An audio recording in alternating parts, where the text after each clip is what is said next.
Amén. Gloria a Dios. Bueno, un saludo para nuestra hermana Edith Olet, mi hermana Emilia, mi hermana Lilian, mi hermana Leticia, mi hermano Julio, mi hermana Estela Ramos, Julio Guardado, Sonia Martínez y aquellos que nos ven a esta hora. Vamos al capítulo 1 de Romanos, versículos 16 y 17. Estamos en la segunda parte de estos dos versículos. Y recordemos que habiendo declarado Pablo la disposición de llevar el evangelio a Roma, oiga bien, es llevar el mensaje o la doctrina de la justicia de Dios a la iglesia primitiva.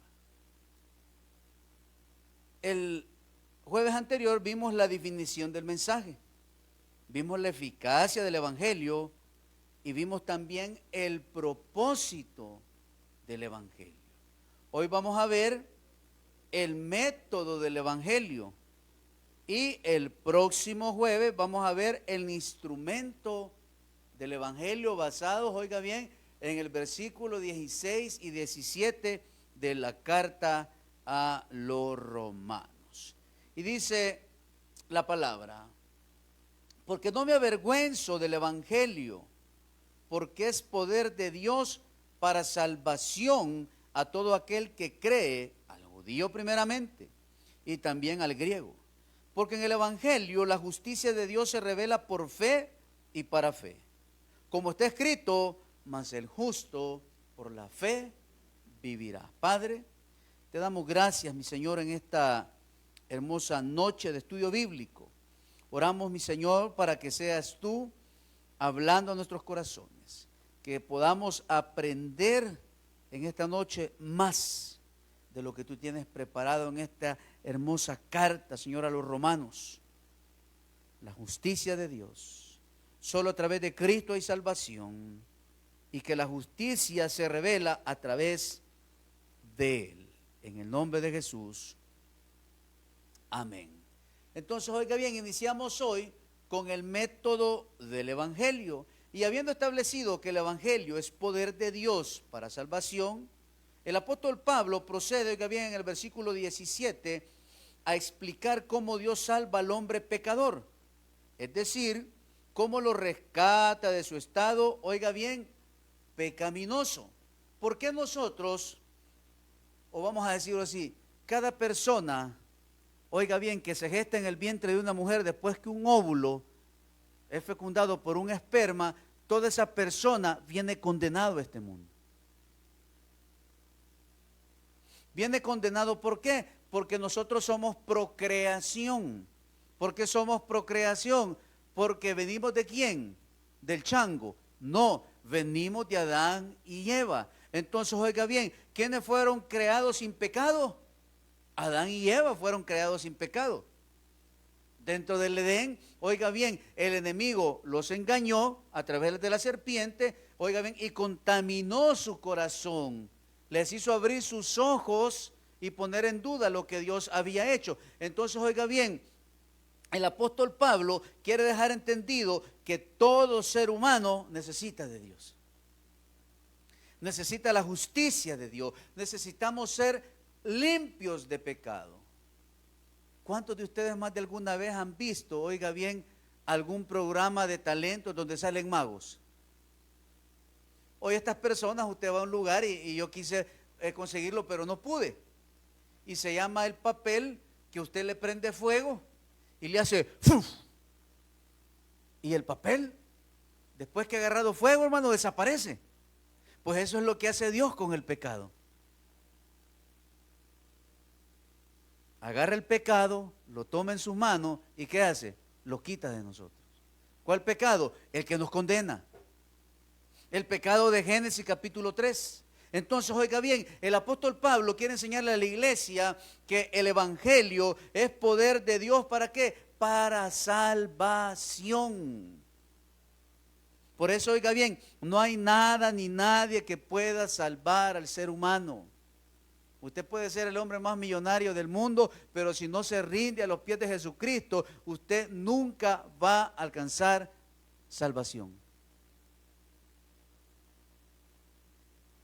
Y oiga bien, y la salvación lleva a la persona arrepentimiento, conversión, santificación, justificación, renuevo, redención, transformación. Eso es una persona que salva. No solo basta recibir, decir una oración de fe. Ese es el primer paso. Pero yo debo de tener un arrepentimiento genuino para que esa oración quede en mí. Por eso cuando usted evangeliza le debe decir a la persona, mire, el requisito es creer. Pero uno de los principales requisitos es que tengamos arrepentimiento. ¿Y de qué me voy a arrepentir? De todo lo malo que he hecho a partir, oiga bien, de este momento que estamos conversando. Que yo pueda reconocer mi humanidad caída y reconocer que he sido un pecador por mucho tiempo, pero hoy me arrepiento y le pido perdón a Dios y le abro las puertas del corazón a Él para que me dé salvación y vida eterna. Eso se llama ¿qué? Arrepentimiento. Eso se llama ¿qué? Tener una conversión en nuestra vida, en nuestro espíritu. El método divino para salvar al hombre consiste en ¿qué? En la justificación. Por eso el apóstol Pablo afirma que el evangelio es la justicia de Dios revelada a través de ¿quién? A través de Cristo. ¿Se imagina que la salvación tuviera un precio? ¿Se imagina usted que la salvación valiera $100,000? ¿Quiénes se podrían salvar? Solo los ricos. Solo los que tienen dinero. Pero en la justicia de Dios se pueden salvar ¿quién? Todos los que se arrepientan y crean en el unigénito Hijo de Dios. Entonces, aquí el apóstol Pablo simplemente introduce esta doctrina. Posteriormente la va a ampliar y explicar en el capítulo 3 del libro de Romanos. En cierto modo, el resto de esta carta a los romanos es simplemente una explicación más detallada de la doctrina de la justificación por la fe. Porque esto es de creerlo, hermano.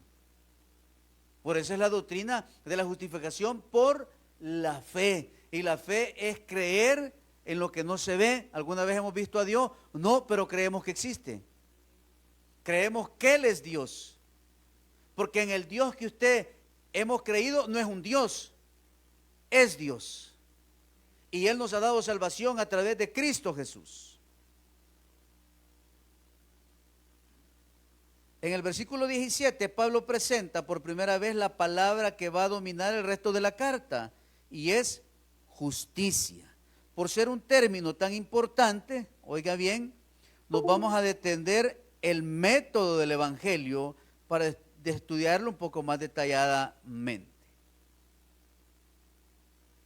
Pablo usa varios términos relacionados. Ocupa el término dique, que significa juicio. Dikaios, que significa justo. Dikaiosone, que significa justicia.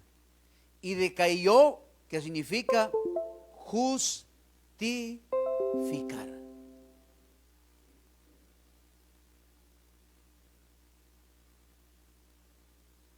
Al estudiar el significado de estas palabras, hay que tener en cuenta, oiga bien, dos cosas. El significado original de estas palabras en el griego clásico, pero también el uso de estas palabras en la versión de los 70, o sea, la Septuaginta, que fue la primera versión traducida del griego ¿a qué? Al inglés. Entonces, oiga bien, en esta noche vamos a ver estos términos en esas dos versiones de la palabra justicia o justificación. El uso de los términos en el griego clásico. La palabra dique originalmente significaba costumbre, según Solón, el gran legislador de Atenas del siglo VI antes de Cristo. Dique era la ley divina, oiga bien, tanto del universo como de la vida cívica. Entonces, oiga bien, siempre el hombre se ha, oiga bien, guiado por leyes. Siempre hay una ley para todo. Cuando el pueblo, oiga bien, se rebelaba, Roma ponía leyes. Cuando Roma quería terminar con algo, ponía leyes. Dios, para encaminar la vida del hombre, estableció leyes. Para hacerle ver, oiga bien, el estado pecaminoso que el hombre tiene. Comprendía la verdadera norma para el comportamiento humano, lo que define qué es lo justo o lo recto para el ser humano. Posteriormente, esta palabra fue tomada por el mundo jurídico con el significado de dictamen, sentencia, juicio o proceso legal. ¿La palabra qué? La palabra dique. También el adjetivo dikaios significa recto. Describe la conducta del hombre, oiga bien, que se conforma a la palabra dique. Tal persona observa las costumbres establecidas por la sociedad y se conforma a ellas. Entonces, oiga bien, en nuestras sociedades hay normas que cumplir. ¿Cuáles son una de ellas? Las de tránsito. ¿Cuáles? Normas del buen vivir o de convivencia. Dentro de casa usted tiene sus normas dentro de la sociedad que vivimos. Y una de las normas es que el mesón se cierre a las 10. Y el que no llega a las 10 de la noche queda afuera. ¿Verdad? Una de las normas es que Bolo no puede entrar a la casa. Así que se quede durmiendo en la banca de la colonia. Son normas que nosotros establecemos como padres. Entonces, oiga bien, el apóstol Pablo está diciendo que la justicia de Dios es una norma, es una ley. Es algo que Dios ha establecido, oiga bien, para dejarle ver al hombre que no hay ley, que no hay norma, que no hay nada que pueda justificarlo delante de Dios, más que ¿qué? Más que la justicia de Dios. Porque la justicia de Dios es la que nos hace libres del pecado. Es un hombre recto o justo. Aunque esta palabra podría tener referencia a la relación entre el hombre y Dios, generalmente se refiere a la relación entre seres humanos. Y esto, oiga bien, era un término que describía la ética. Dentro de la ética, oiga bien, es la que se maneja entre las personas que tienen una profesión que está dedicada al tratamiento humano. Un psicólogo debe de tener ética. Un doctor debe de tener ética. Un pastor debe de tener ética. ¿Por qué? Porque es parte del ser humano.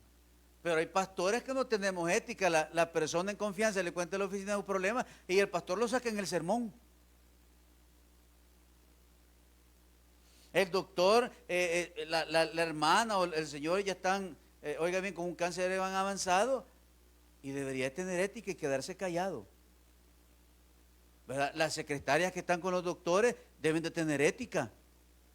Porque esa persona no puede decir, mira mamá, fíjate que hoy llegó a pasar consulta una señora y esa señora estaba podrida ya. No se puede. Por eso, oiga bien, es que debemos de tener ¿qué? Ética. Todo está manejado, oiga bien, por leyes. También está el sustantivo dikaiosune. Y esto significa el justo. Señala a una persona o alguien que tiene la cualidad de ser dikaios, o sea, tiene la cualidad de ser recto. Claro, a usted quizás alguna vez le han dicho, va que usted es bien correcto, va. ¿Qué le están diciendo? Que es recto. O sea que le están diciendo que usted es un dikaiosune. que usted es una persona íntegra, recta. ¿Por qué? Porque su vida, oiga bien, se deja llevar por las leyes divinas y humanas. No, hombre, este joven es recto. Buenos días, buenas tardes. Un joven aplicado, una señorita aplicada, unos jóvenes que respetan a sus padres. Oiga bien, esposos que se respetan mutuamente, que comparten todo. Una familia recta, instruida en el conocimiento, instruida en valores morales, éticos, espirituales. Oiga bien, entonces somos personas rectas, pero no me salva. Lo recto no lo salva. El ser don bueno no lo salva. Usted puede ir todos los fines de semana a repartir comida, ropa, pero no le da salvación. Porque la salvación no es por obra, es por la justicia de Dios. Entonces, el término se utiliza para hablar de la virtud cívica de un hombre honesto, que guarda las leyes de la sociedad y que cumple todas las obligaciones sociales y morales. Usted suena el himno e inmediatamente se pone la mano aquí en el pecho y lo empieza a cantar. Si es de los testigos de Jehová, respeta, no dice nada. Pero hay un respeto, o sea, hay algo en nosotros que ha sido implantado a través de ¿qué? A través de normas. También está el verbo dikaió, y este significa tratar justamente, especialmente en el contexto de pasar un juicio o un dictamen de ley para castigar o exonerar al enjuiciado. Entonces, oiga bien, delante de Dios, ¿qué éramos usted y yo? Unos condenados, hermano. Pero llegamos donde el juez justo y nos dio libertad.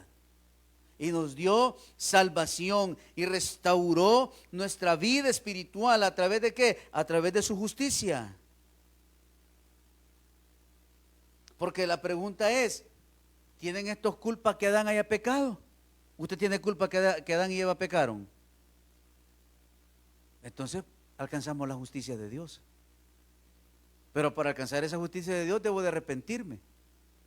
A través de la fe debo de creer. ¿Para qué? Para recibir ese regalo inmerecido, esa gracia, ese chariz, que es la gracia inmerecida de Dios. Por eso es que bien que usted no debemos de hacer ninguna obra para ser salvo, más que creer en el unigénito Hijo de Dios. También estos términos se ocupan en la versión de los 70. Para el pensamiento judío, el significado de estas palabras fue profundamente afectado por el uso que se hizo en las versiones de la Septuaginta. Los traductores de la Septuaginta usaron estos términos para traducir una serie de palabras hebreas relacionadas con la raíz isdekai. El sustantivo sedek significa lo que se conforma a una norma. Y dice, cuando sedek se usa para describir la conducta de una persona, se refiere al cumplimiento de ciertas obligaciones que surgen de las exigencias del momento. Por ejemplo, lo que se debe de hacer si uno encuentra el buey que el vecino ha perdido. Había una ley en el libro de Levítico, que el que encontraba un animal perdido, ¿qué tenía que hacerlo? Tenía que devolverlo. No podía decir, ya lo hicimos, vamos a comer carnita el fin de semana, ¿va? Porque si esa persona lo mataba y se lo comían y hacían un banquete, él tenía que devolverle un buey y otro más. Entonces, son normas, son leyes que han sido establecidas, oiga bien, ¿para qué? Para tener una mejor convivencia, para ser mejores personas, pero todo esto no me salva. También puede usarse para describir la relación existente entre dos o más personas, por ejemplo, entre padres e hijos. Entonces, oiga bien, esta ley o esta norma o esta palabra hace referencia al buen vivir entre padres e hijos, entre familia, entre ciudadanos. ¿Para qué? Para que podamos tener sociedades, oiga bien, que se rijan bajo leyes y normas. Pero ¿sabe cuál es el problema del ser humano? Que no las cumplimos. Dice que aquel que ande borracho le van a quitar el carro y se lo van a llevar 72 horas preso y una buena multa. Entonces, si a esos les gusta beber y andan en un carro, o solo imagínense, andan en un carro de $12,000. No lo compraron de contado, muchos todavía lo están pagando, están bien enjaranados, tienen una familia, en ese carro pasan dejando a sus hijos, a su esposa, y de ahí se va para el trabajo. Hay leyes establecidas, pero no valen las leyes, porque me quitaron el carro, me metieron preso. Si en la empresa son yuca, voy a perder mi trabajo, y mis hijos, ¿cómo van a ir a estudiar? ¿Cómo voy a honrar mis compromisos adquiridos? Entonces, si hay una ley que me está advirtiendo que no me voy a salvar de la justicia y me gusta beber, ¿y por qué no me voy en Uber, pues? ¿O no? Amén de que pide el Uber, no que usted va a ir a echar las cervezas allá. ¿Ah?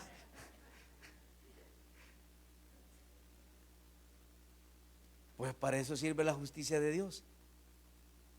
Porque por nosotros, por nuestros propios medios, no podemos alcanzar salvación.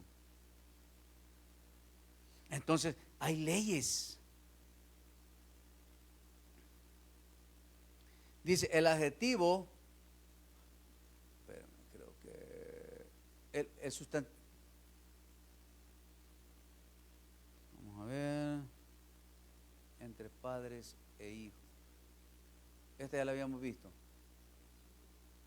Va, ahí está.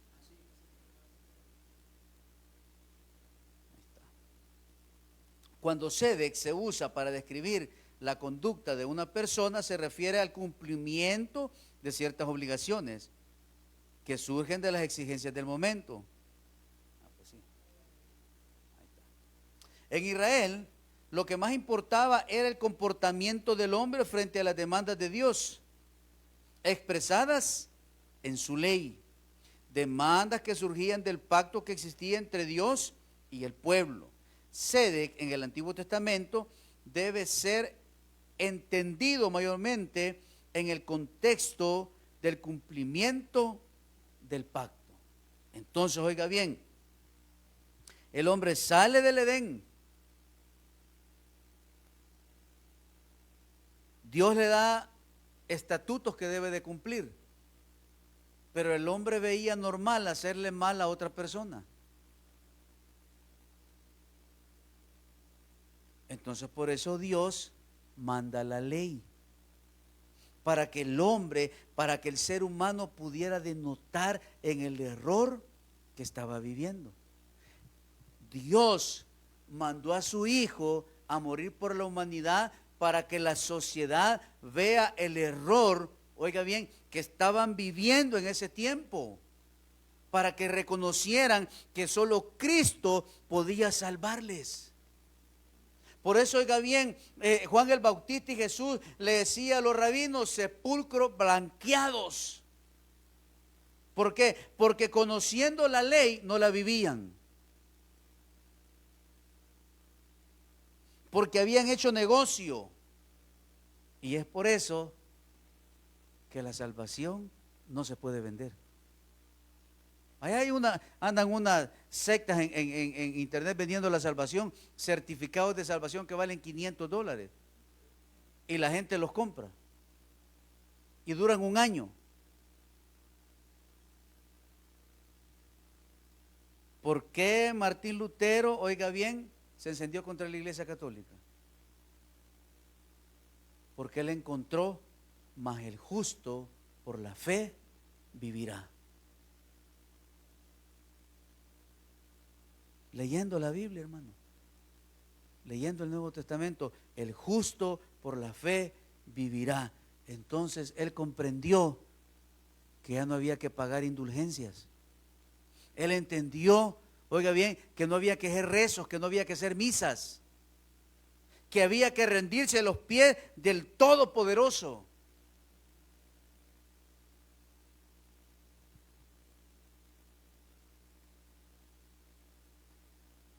Hay varios pasajes en el Antiguo Testamento donde Sadik se refiere a la posición legal de una persona frente a la ley y el pacto, y no a su comportamiento ético. El verbo en hebreo se usa en varios sentidos. Se ocupa en ser justo, es ser recto, estar en lo recto, ser justificado, o sea, ser declarado justo, y librar de culpabilidad, o sea, que es absolver de culpa a la persona. Entonces, oiga bien, ¿qué hizo Dios a través de Cristo? Absolvernos de la culpa, quitarnos la condenación. Entonces vamos a ver el primero. Y el primero dice que es ser justo. Y ser justo es ser recto. Job 35:7. Y dice, si fueres justo, ¿qué le darás a él? ¿O qué recibirá de tu mano? Si fueres justo, o sea, si usted es justo, si usted es recto, ¿qué va a recibir de la vida? Va a recibir lo mejor, hermano. Va a recibir lo justo. Si usted trata bien a una persona, va a ser bien tratado. Aún si yo soy justo, voy a recibir la bondad de Dios, su misericordia. ¿O no? Ahora veía yo a un señor de una cadena de talleres que dice que como la economía está mal, ha puesto a 1 centavo la mano de obra en los cambios de aceite.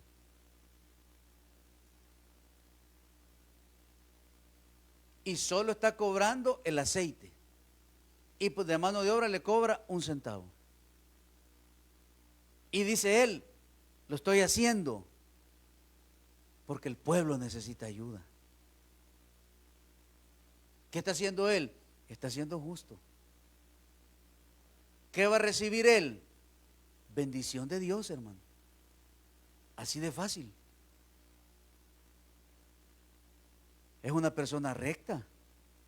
Entonces dice, si fueres justo, ¿qué le darás a él?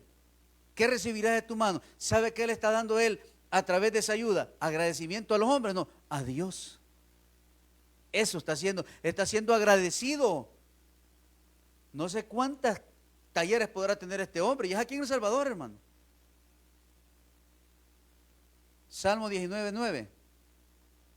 El temor de Jehová es limpio, que permanece para siempre. Los juicios de Jehová son verdad, todos justos. Entonces, oiga bien, por eso dice el cumplimiento del pacto. ¿Por qué? Porque Dios hizo pactos con el hombre. ¿Qué debía de hacerlos el hombre? Cumplirlos. Si no, vea cuánto pacto quebrantó en el libro de los jueces la nación, pues.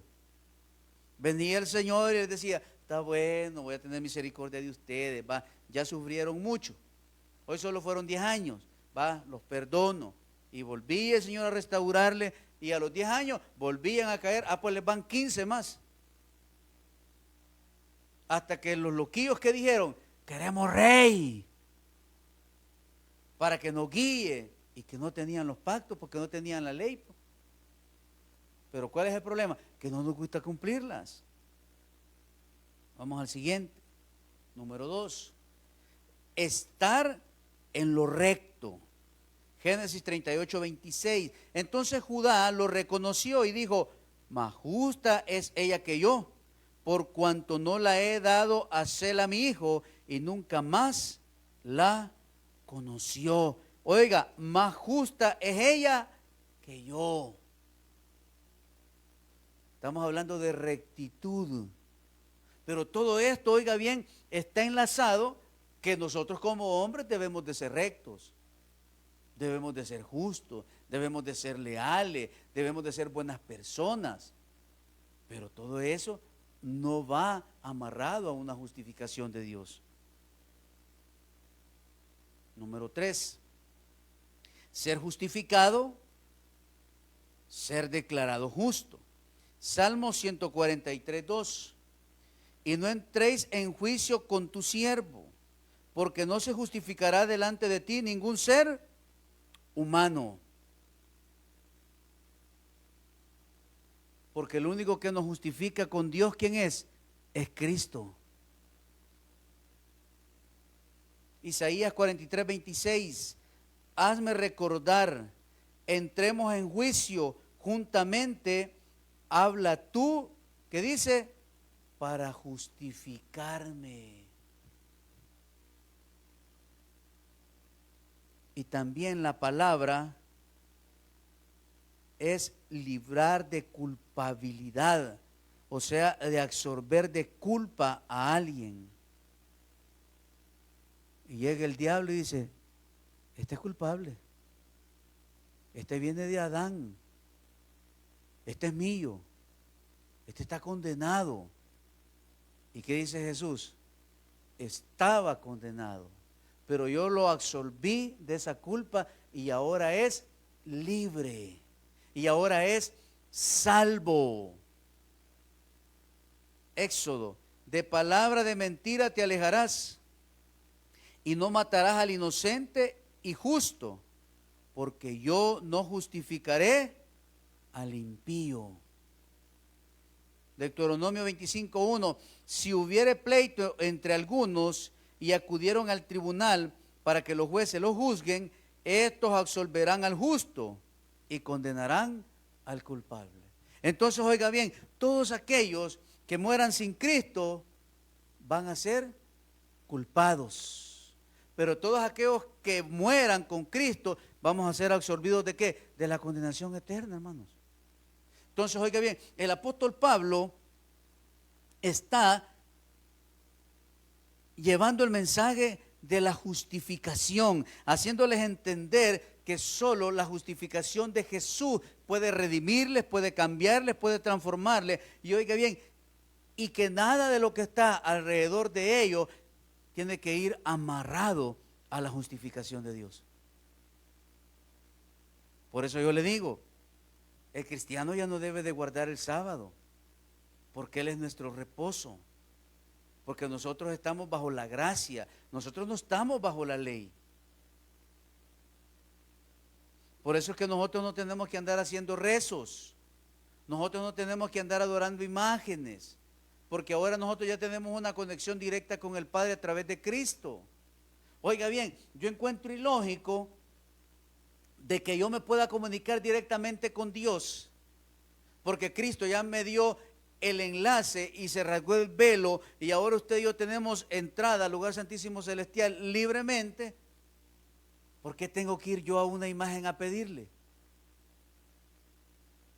Una que tiene oídos y no oye, tiene pies y no puede caminar, tiene manos y no puede moverlas, tiene ojos y no ven, tiene boca pero no la puede abrir, tiene lengua pero no puede hablar.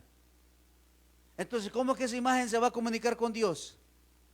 Cuando yo tengo el enlace y le puedo decir, Abba Padre. ¿Por qué? Porque para eso está la justicia de Dios. El uso de los términos en Romanos son los siguientes. Aunque Pablo indudablemente conocía la manera en que estas palabras se usaban en el griego clásico, sus escritos reflejan el uso de estos términos en la Septuaginta.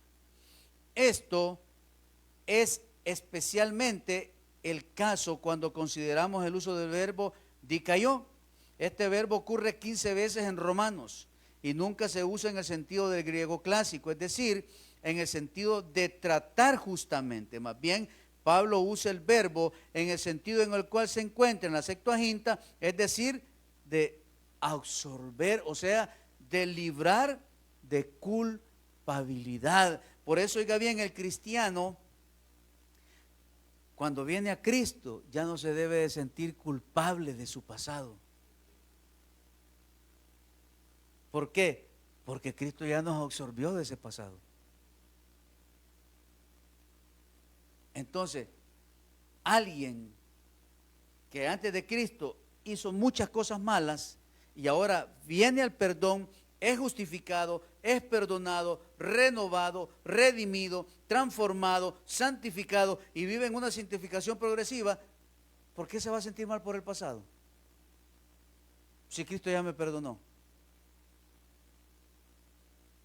que las cosas que hice en el pasado que fueran malas y las puedo arreglar, entonces arréglela. Si he dejado a mis hijos aventados y nunca les he ayudado y ya tengo las posibilidades, vaya y ayúdele. Eso es arreglar el pasado. Pero si tuvo un aborto, ya no puede resucitar ese hijo. Pero ya no se debe de sentir mal, porque eso lo hizo en la carne, en el viejo hombre, en el hombre que estaba condenado por el pecado. Pero ahora Él me ha hecho libre. Por siglos, teólogos han debatido si el uso bíblico del verbo dikaios significa simplemente una declaración legal frente a la ley, o sea, absolver, declarar sin culpa, o si el verbo también significa la implantación de un comportamiento santo, es decir, hacer justo a alguien. La Iglesia Católica afirma que al justificar al pecador, Dios no solo lo declara justo, sin culpa, sino que también le imparte una nueva vida moral por medio de la cual el hombre puede vivir rectamente y así obtener la salvación. Entonces, oiga bien, ¿qué quiere decir eso? Que si dice que tiene que tener una nueva vida moral por medio de la cual el hombre puede vivir rectamente y obtener la salvación, le estamos metiendo obras. Y Dios lo que hace en nosotros es darnos una nueva vida. Sin embargo, la mayoría de teólogos protestantes niegan esto, afirmando que la justificación es simplemente la declaración legal por medio de la cual Dios trata al hombre pecador como si fuese libre de toda culpabilidad. Por eso, aunque el diablo llegue a decirle que usted pecó hoy, ¿a quién ve Dios cuando lo ve a usted? Ve a Cristo, hermano. ¿De quién me estás hablando? Yo ahí veo a Cristo. Porque usted no está condenado. ¿Sabe por qué? Porque todos somos pecadores, hermano. Mas no esclavos del pecado. Claro, ya no soy alcohólico, pero el pecado está en mí. Oye, usted odió a su hijo, a su hija, a su marido, a quien sea. Fue grotesco, hizo esto, hizo aquello. Oiga bien, que iban en contra de la ley. Pero Dios me ha justificado. Y por eso abogado tenemos para con el Padre. La dificultad en todo este debate ha sido la toma de posturas extremistas. Teólogos católicos han ido al extremo de mezclar la justificación con la santificación, mientras que algunos teólogos protestantes han negado rotundamente el aspecto de la regeneración moral en la justificación, para no caer en la trampa de la salvación por obra. ¿Por qué? Porque ¿cuál es el primer fruto de la justificación? Que ahora tenemos paz para con Dios. Entonces, oiga bien, la santificación no me la da la justificación. ¿Quién me la da? El Espíritu de Dios. ¿Y cómo me hago más santo? A través de la santificación progresiva que obra el Espíritu Santo en mí cuando yo habito en la presencia de Dios. Usted fuera de la presencia de Dios no se va a santificar. Aquellos que tuvimos problemas con el alcoholismo o fuimos mal hablados, de la única manera que yo puedo santificar esta boca, ¿verdad? Que es alejándome de la cherada. De la única forma que yo voy a santificar este cuerpo es alejándome de los borrachos.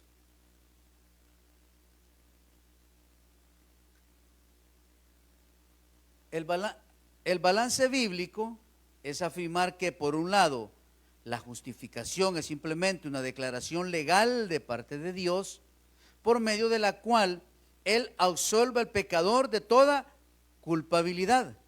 Pero por otro lado, hay que afirmar también que las personas a quien Dios absuelve de esta manera, oiga, también son regeneradas para que dejen el pecado y vivan vidas de justicia delante de Él. La justificación y la santificación son dos cosas muy distintas, pero Dios hace que las dos cosas ocurran en la vida de toda persona a quien Él otorga la salvación. Entonces, oiga bien, por eso es que primero es ser justo y después ser santo. Porque entonces yo podría santificar mi vida haciendo buenas obras, caminando bajo las leyes humanas, respetando todos los códigos de ética, de moral, sin ofender a nadie, caminar y andar correcto por este mundo. Pero eso me justifica ante Dios. No, siempre vivo siendo un condenado.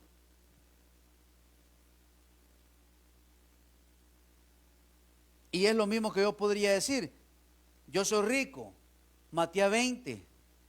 Entonces vengo yo y le digo a los 20, discúlpenme, perdónenme, y les doy $20,000 a cada persona. Ay, qué bueno el hombre, va, pero sigo siendo condenado, aunque haya arreglado las cuentas con él. Entonces, ¿qué tengo que tener yo en mi vida para no ser un condenado? A Cristo Jesús en mi corazón. En nuestro estudio de Romanos notaremos cómo Pablo tuvo que luchar por establecer claramente la diferencia entre la justificación y la santificación. Anticipando el estudio de capítulos posteriores, podemos por el momento afirmar que la enseñanza de Pablo es que la justificación por la fe, oiga, es lo que nos salva, pero que a las personas a quienes Dios justifica, Él también regenera y santifica. Entonces, oiga, yo no puedo decir que soy un justificado viviendo como pagano.